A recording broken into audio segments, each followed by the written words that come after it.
There is a printout sitting on a desk inside the Ferrari garage right now that nobody outside these four walls has read.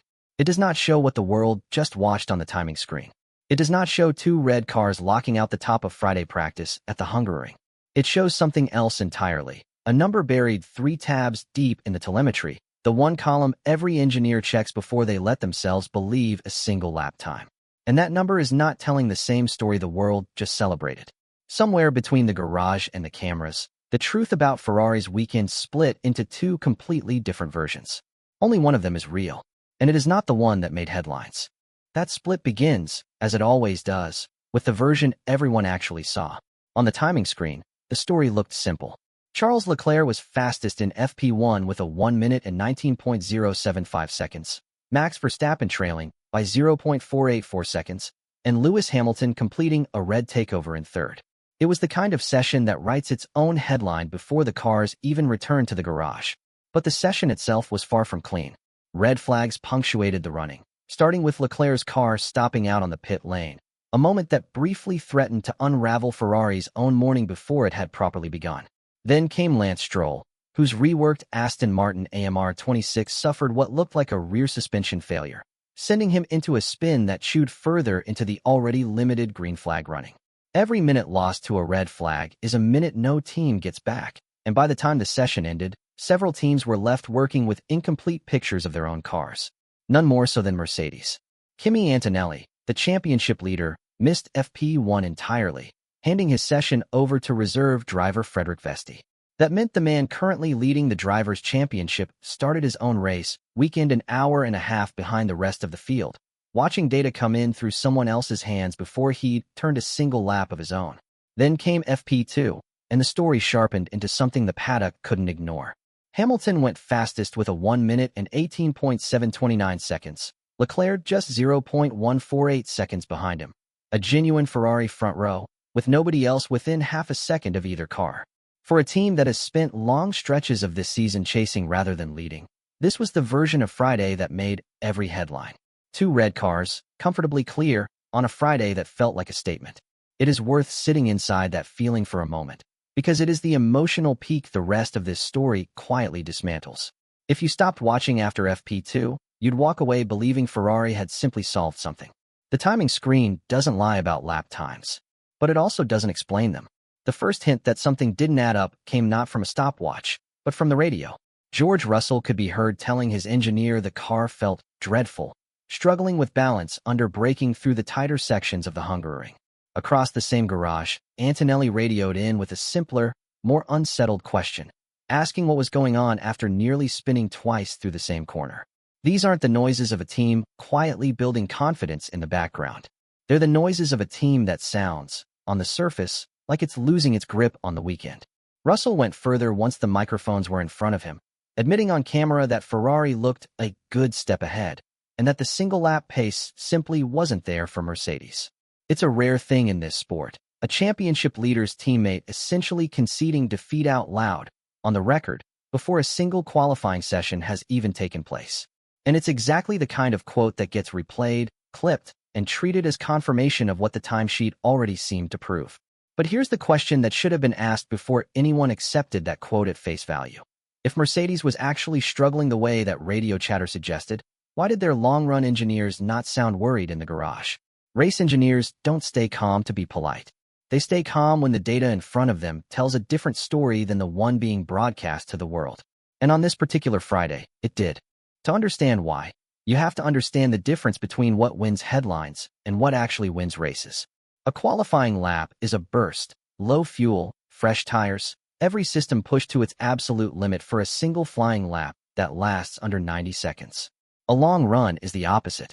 It's fuel-corrected, tire-degraded data, gathered across dozens of consecutive laps that mimic actual race stint conditions. One tells you who can look fastest for a moment. The other tells you who can actually be fastest for an entire Sunday afternoon. Every experienced engineer in this sport will tell you which of those 2 numbers they trust more, and it isn't the one that ends up on a graphic. And once that fuel and tire correction was applied to Friday's long runs, the picture flipped entirely. Antonelli's long runs were the fastest of the entire field, roughly 0.46 seconds clear of Leclerc's Ferrari per lap. That is not a rounding error. Over a full Hungaroring race distance, a gap of that size doesn't stay small. It compounds, lap after lap, into several real seconds by the time the checkered flag falls. Hamilton, for his part, was even further off that long-run number than Leclerc, meaning the driver who topped the FP2 timesheet was, by the metric that actually predicts Sunday, the furthest from the pace of all. It wasn't just Ferrari hiding behind Friday's headline numbers, either. Both Verstappen and Isaac Hadjar were also behind Antonelli's long-run figure, meaning Red Bull's own weekend was quietly worse than the timesheet let on. Which brings the whole picture into focus. Ferrari topped every screen the cameras showed, and still finished the day with more unanswered questions than Mercedes. So why did none of this show up where anyone could see it? Part of the answer is the circuit itself. The Hungaroring is tight, twisty, and threaded with more than a dozen corners, closer in character to a go-kart track than to a power circuit built to expose straight-line weaknesses. There's no long straight here to punish an underpowered engine, no obvious place for a horsepower deficit to announce itself on the timing screen the way it would at a circuit like Monza. That characteristic hasn't gone unnoticed by the people who watch this sport for a living. Ted Kravitz has floated the theory that this exact layout can mask a straight-line deficit that would otherwise be plainly visible elsewhere. Karun Chandok has pointed to Ferrari's form back in Barcelona as supporting evidence for the same idea. And Bernie Collins has drawn a direct line between Hungary and Zandvoort as the two circuits on the calendar that simply don't punish raw power the way most others do. Three separate voices, three separate angles, all converging on the same underlying suspicion that Friday's headline pace might have flattered a car that has a real problem it just hasn't been forced to show yet. The technical root of that problem reportedly traces back to a decision made well before this season even began. Ferrari built a smaller turbocharger for the new 2026 engine regulations, designed specifically to deliver an advantage at the start of races.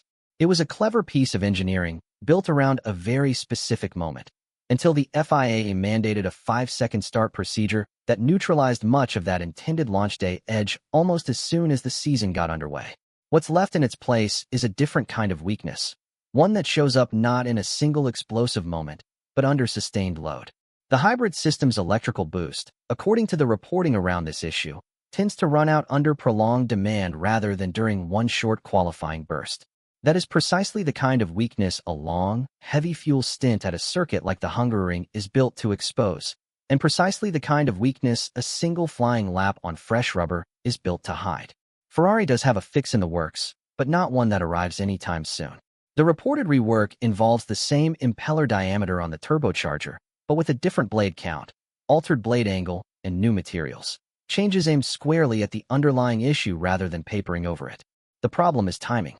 That rework isn't expected to arrive before Zandvoort or Monza, both of which sit on the far side of the summer break. There's a real irony buried in that timeline. Zandvoort is itself a low-speed, high-downforce circuit, much like Hungary, which means Ferrari could end up masking the exact same weakness a second time before the car is ever actually fixed. Monza, by contrast, is the true reveal point on the horizon.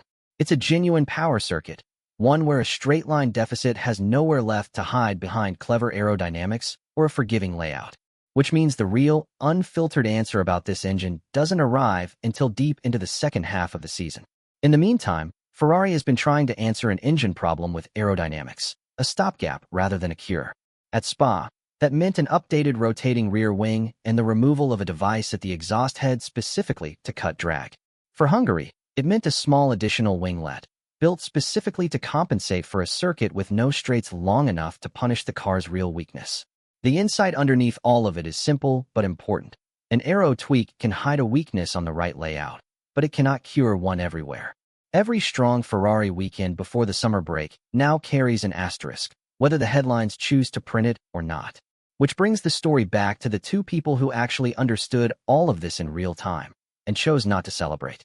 In the press pin after FP2, Charles Leclerc sounded cautious rather than triumphant, saying plainly that he didn't expect the gap to hold into Saturday, and that the team will have to do everything perfectly if it wanted to convert Friday's pace into anything real. Fred Vasseur, meanwhile, chose his words even more carefully, so far so good, before reminding everyone listening that nobody takes pole, let alone wins a race, on a Friday. That restraint matters more than it might first appear. These are the two people with access to the exact long-run numbers the public only found out about later. Their caution wasn't modesty, it was foresight.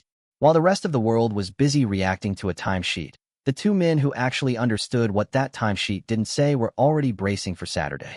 Even outside the two title-adjacent camps, there was a third red on the weekend, arguably the most objective one in the entire paddock. Oscar Piastri offered a notably neutral assessment, saying Ferrari looked very quick across both sessions while calling Mercedes very hard to read, adding that everyone would find out more once Saturday arrived. It's worth remembering why McLaren's perspective carries particular weight here. Close enough in both championship battles that neither a Ferrari surge nor a Mercedes recovery is genuinely good news for them. Piastri had no incentive to inflate or deflate either story, and even he wasn't willing to call it, which reinforces the central tension running underneath this entire weekend. Nobody who actually understands the data is willing to call this yet, no matter how loud Friday's headlines were. Zoom out far enough, and the championship table adds its own layer of context to everything that happened on this particular Friday. Antonelli leads Hamilton by 45 points in the standings, with Russell a further 5 points back in third. In the Constructors' Championship, Mercedes sits 73 points clear of Ferrari. Put in perspective, 45 points is nearly 2 full race wins, a gap that a single strong Friday, however dramatic, cannot close on its own. That context matters for Hamilton in particular.